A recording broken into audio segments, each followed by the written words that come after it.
They say some men are born with a badge in their blood, not for glory, not for gold, but because someone's got to stand between good folk and the grave. That man in Dusty Hollow was Marshal Boone. He wasn't young. His hair had silver streaks, and his boots had walked more dirt than most men had seen in their lifetime. But when he walked down the wooden porch of the sheriff's office, the town held its breath, because where Boone looked, trouble usually followed. One late afternoon, under a blood-orange sky, Boone received a letter. The paper was old, the writing rough, but the name on it froze him in place. Clayton Blackthorne, a name from the past, a ghost, a demon Boone thought he'd buried years ago. The man he dragged in chains from a burning barn, alive but barely. And now he was coming back. "I'm riding in, Boone," the letter read, "and I ain't coming alone. You took my years. I'm taking your town." Boone didn't flinch. He folded the paper, put it in his coat, and lit a cigar. That night, Boone stood before the townsfolk.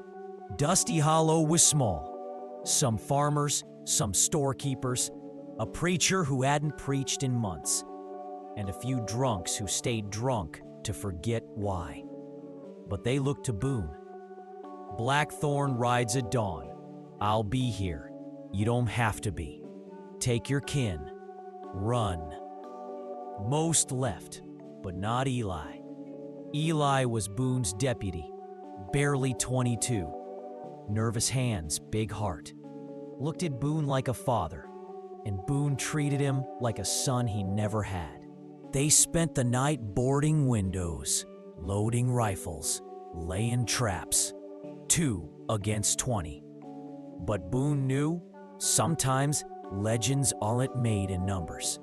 They're made in silence, in choices no one sees. At sunrise, the earth trembled. Blackthorne came like a dust storm.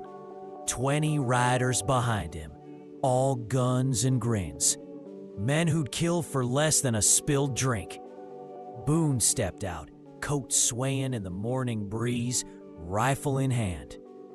"Still alive, old man?" Blackthorne shouted. "Let's end this." Boone didn't reply. He just raised his rifle and fired. The battle was chaos. Gunfire echoed through the valley. Eli held the church steps, picking off riders. Boone moved like thunder. Slow, loud, unstoppable. Buildings caught fire. Horses screamed. Men fell. And in the center of it all, Boone and Blackthorne, 2 giants, 2 pasts, 2 bullets left. They faced each other in the middle of the street, blood on their coats, smoke in their eyes. "I waited 10 years for this," Blackthorne growled. "And I prayed you wouldn't come back," Boone replied. Then silence, then steel, then fire. Boone's bullet hit first. Blackthorne dropped, but Boone stumbled, bleeding. He didn't fall, though. He walked to the steps of the church, sat down, and lit another cigar, his last one. Eli ran to him. "We did it, Marshal!" Boone looked at him, proud, tired. "You did it too, kid, and one day, they'll call you the legend." He took off his hat, handed it to Eli. "Make sure you wear it right." As the sun set, Boone closed his eyes. Not in fear, not in pain, but in peace. Marshal Boone wasn't just a cowboy. He was a shield, a story, a symbol. And when the dust settled, the hat was still there. Because legends don't die, they ride on in those brave enough to wear the hat.